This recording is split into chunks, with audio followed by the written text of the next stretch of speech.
नमस्कार युवा साथियों। आप सभी को यह पता होना चाहिए कि इंडियन पोस्ट ऑफिस भारतीय डाक विभाग में लगभग 3 लाख जीडीएस कर्मचारी अपनी ड्यूटी कर रहे हैं, अपना काम कर रहे हैं। इनकी ड्यूटी का टाइम ब्रिटिशकालीन असंवैधानिक रूल 3A से बनाया गया है और ये 4 से और 5 घंटे है। तो इसलिए अभी तक जीडीएस कर्मचारी एक अर्ध सरकारी नौकरी प्राप्त लिए हुए है, पूर्ण गवर्नमेंट एम्प्लॉइयों के दायरे में नहीं आता, सिविल सर्विस का दर्जा भी इसको नहीं मिलता, क्योंकि सुप्रीम कोर्ट ने भी ये कहा है कि जब तक जीडीएस का वर्किंग आवर 8 घंटे न हो जाए कहीं ना कहीं तब तक उनको सिविल सर्विस का दायरा नहीं मिलेगा। बाकी जीडीएस सिविल सेवा जीडीए का जो पोस्ट है वो सिविल सेवा के लिए बिल्कुल रेडी है, उसको वो दायरा मिलना चाहिए, ऐसी कोई बात नहीं, लेकिन 8 घंटे ड्यूटी टाइम हो। लेकिन यहाँ पर रूल 3A कहता है कि जीडीएस कर्मचारी से कोई भी अधिकारी अगर 4-5 घंटे से अलावा काम करवाता है तो उसके प्रति संज्ञान लेना चाहिए और कड़ी से कड़ी उसको कानूनन सजा मिलनी चाहिए। लेकिन ये केवल प्रावधान में लिखे हुए है, केवल रूल में लिखे हुए है।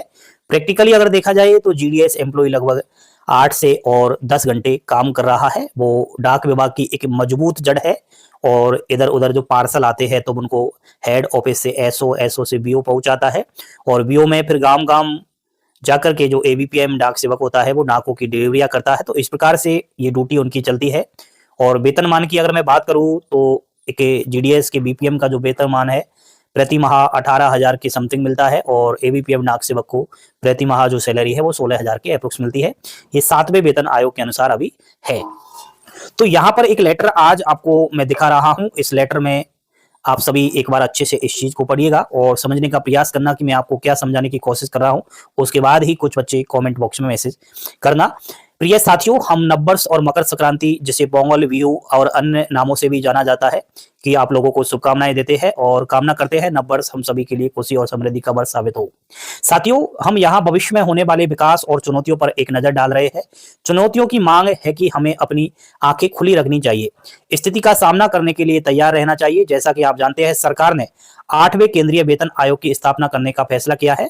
हमने संबंधित और उच्च शक्तियों के साथ यह मुद्दा उठाया है कि जीडीएस के वेतन और सेवा शर्तों से संबंधित मामले को 8वें सीपीसी के संदर्भ की शर्तों में शामिल किया जाए। ये बहुत अच्छी लाइनें आपको मैं दिखा रहा हूं।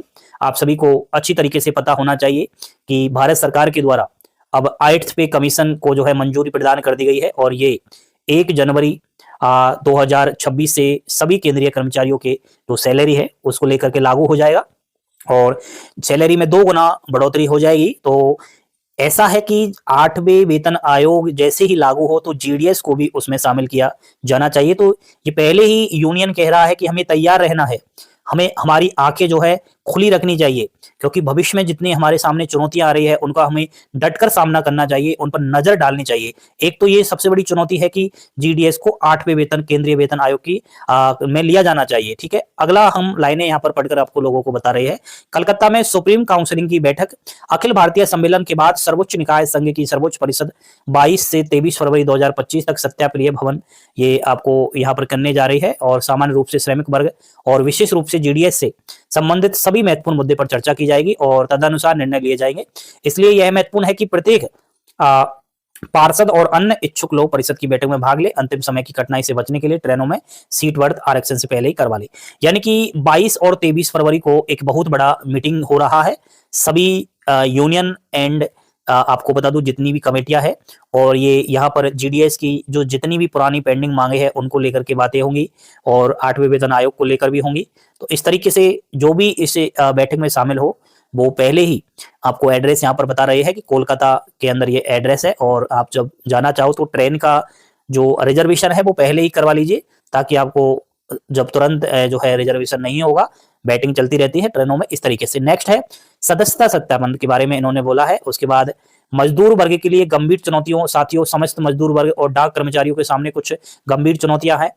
उदाहरण के लिए कुछ कॉरपोरेट घरानों ने कानाफूसी के माध्यम से अपनी भावनाएं व्यक्त की है कि कर्मचारी सप्ताह में 70 घंटे काम करते हैं, जबकि एक अन्य सज्जन सप्ताह में 90 घंटे तक श्रेय लेना चाहते हैं। यह कानफूसी किसी दिन और तेज हो सकती है। कुछ कॉर्पोरेट प्रमुखों की इच्छा मेहनत कश लोगों का अधिकतम शोषण करने की है। हमें ऐसी चुनौतियों से लड़ने के लिए दृढ़ संकल्प के साथ अपनी आंखें खुली रखनी चाहिए। सेकंड नंबर पर है डाक सेवाओं पर हमला। विभाग ने पहले ही पंजीकृत स्पीड पोस्ट लेखों को नामित हब से जोड़ दिया है। इससे लेखों के में अपरिहार्य देरी के अलावा आरएमएस कर्मचारियों की भारी कमी होने वाली है। हमारा दृढ़ विश्वास है कि ऐसे उपायों को वापस लिया जाना चाहिए। तो आप सभी को अच्छी तरीके से पता होगा, धीरे धीरे आरएमएस जो है सेवा बंद हो रही है और जितने भी आरएमएस के कर्मचारी है वो कहीं ना कहीं यहाँ से हटाए जाएंगे। और अब जो रेल मेल सेवा जिसे हम कह सकते हैं, रेल मेल सर्विस जिसे कह सकते हैं, तो अब जो रेल से डाक विभाग की पार्सल और डिलीवर जो भी चिट्ठियां वगैरह आती थी वो नहीं आएंगी। अब सड़क के माध्यम से जो है कहीं ना कहीं पार्सल और डाक वितरण होंगे, क्योंकि इसका कारण था कि आरएमएस से जो दूर दराज से डाक आते थे तो उसमें क्या है, ट्रेन लेट हो जाती थी और इसके कारण डाक समय पर नहीं आ पहुंचते थे। तो वो अब चीज यहाँ पर हटाया है, तो यूनियन ने विद्रोह करने के लिए बोला है इस चीज को। थर्ड नंबर पर देख सकते हो, डाक सेवाओं का निजीकरण। एसएसपी लखनऊ ने पंजीकृत स्पीड पोस्ट लेखवा पैसिंग लेखों की डिलीवरी और डेटा एंट्री के लिए निविदा आमंत्रित करते हुए एक ई टेंडर नोटिस जारी किया। यह बहुत खतरनाक घटनाक्रम है कि इससे सभी पोस्टमैन, एमटीएस तथा बड़ी संख्या में पीए अधिशेष हो जाएंगे। यह एक परीक्षण मामला हो सकता है तथा इस तरह के कदम अनियंत्रित भी उठाए जा सकते हैं। हम डाक सचिव के समक्ष बहुत कड़ा विरोध दर्ज कराया है। यह महत्वपूर्ण है कि सभी डाक कर्मचारी विभिन्न यूनियनों तथा महासंघों के बावजूद हाथ मिलाए तथा निजीकरण के इस खतरे से लड़ने के लिए एक व्यक्ति की तरह खड़े हो जाए। बिल्कुल, ये भी एक बहुत अच्छी बात है। बिल्कुल ये आप लोगों को खड़ा होना पड़ेगा, क्योंकि आने वाले दिनों में वो चुनौतियां तो आपके सामने होंगी ही, लेकिन उन गंभीर चुनौतियों से आपको घबराना नहीं है। और सभी मजदूर वर्ग है, डाक कर्मचारी है, पूरी तरीके से उन चुनौतियों का सामना करना है, क्योंकि यहाँ पर निजीकरण की बात सामने भी आ रही है। अगला यहाँ पर फोर्थ नंबर पर आप लोग देख सकते हो, डाक संयुक्त कार्य परिषद पीजीसीए का गठन किया गया है तथा जीडीएस सहित कर्मचारियों को प्रभावित करने वाली प्रतिगामी नीतियों को वापस लेने का आग्रह करते हुए मांगों का एक चार्टर प्रस्तुत किया गया है। पीजीसीए कर्मचारियों के अधिकारी तथा हितों की रक्षा के लिए तत्काल कार्रवाई तथा भविष्य की कार्रवाई के लिए तैयारी का अनुरोध करता है। अपील यह है कि यह देखा गया है कि संभागीय शाखा यूनियनों ने सीएचक्यू को अपना कोटा नहीं दिया है तथा सर्कलों के साथ भी ऐसा ही मामला हो सकता है। ऐसी प्रवृत्ति से बचना होगा। इसलिए हम सभी संभागीय शाखा सचिवों से अपील करते हैं कि वे उच्च निकायों अर्थात सर्कल यूनियन तथा सीएचक्यू को अपनी कोटा दे। इस बात पर जोर देते हैं कि इस अपील को गंभीरता से लिया जाना चाहिए। तो यहाँ पर ये बहुत अच्छा कदम उठाया है और ये मीटिंग सफल हो और जीडीएस की जो भी समस्याएं हैं, जो भी मांग है वो पूरी होनी चाहिए। और मैं तो कहता हूं दोस्तों, डटकर सामना तो करना ही पड़ेगा। हम आपके साथ हैं, बिल्कुल घबराने की आवश्यकता नहीं है। आने वाले टाइम में जितना भी मजदूर वर्ग है, चाहे वो जीडीएस कर्मचारी हो, चाहे वो अन्य पद पर हो, आपको बिल्कुल लड़ाई लड़नी पड़ेगी। ये लड़ाई हमारी नहीं, आपकी खुद की लड़ाई है। हम भी आप लोगों के लिए लगातार प्रयास ये कर रहे हैं कि जो हो आपका अच्छा ही हो, आपके भले के लिए हो। इसलिए हमने ये यूट्यूब चैनल भी बनाए हैं। हमें ये शुरू से ही अच्छा लगता है कि एक गरीब और जो मेहनती है, जिसको उसके हक की चाहिए, वो हक हमें दिलाकर रहेंगे साथियों। बाकी आप घबराए नहीं, जीडीएस की लगातार वैकेंसी आ रही है, तो ऐसा अभी तक कोई पुष्टि नहीं हुई है कि डाक विभाग का निजीकरण हो रहा है। ऐसा कुछ अभी मामला नहीं आया। जब तक डिपार्टमेंट पोस्ट और पोस्ट के द्वारा ऐसा कुछ नहीं आता, तब तक हमें विश्वास नहीं करना। बाकी हमें सजग तो रहना है, हमें बिल्कुल आंखें खोलनी पड़ेगी। आंखें अगर नहीं खोलेंगे तो इस तरीके से मैं समझता हूं आपकी जो हक की लड़ाई है वो कौन लड़ेगा। थैंक यू, धन्यवाद दोस्तों। और इस चीज को लेकर के राय प्रस्तुत कीजिए। जय हिंद, जय भारत।